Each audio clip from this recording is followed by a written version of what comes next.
কুষ্টিয়া ৩ আসনের সাবেক এমপি ও বাংলাদেশ আওয়ামী লীগের যুগ্ম সাধারণ সম্পাদক মাহবুবুল আলম হানিফের আলিশান বাড়ি ভাঙচুর করা হয়েছে। এক্সকাভেটর দিয়ে বাড়ির গেট ও দেয়াল ভেঙে ফেলা হয়েছে। বুধবার রাত 10টার পরে শহরের পিটিআই সড়কের বাড়ির সামনে ছাত্র জনতা অবস্থান নিয়ে ভাঙচুর শুরু করে।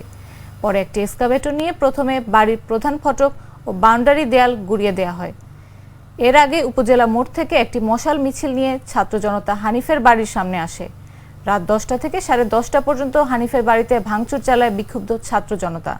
সেখান থেকে মিছিল নিয়ে কুষ্টিয়া জেলা আওয়ামী লীগের সভাপতি ও কুষ্টিয়া জেলা পরিষদের সাবেক চেয়ারম্যান আলহাজ সদর উদ্দিন খানের শহরের কদমতলার বাড়িতে ভাঙচুর চালানো হয়।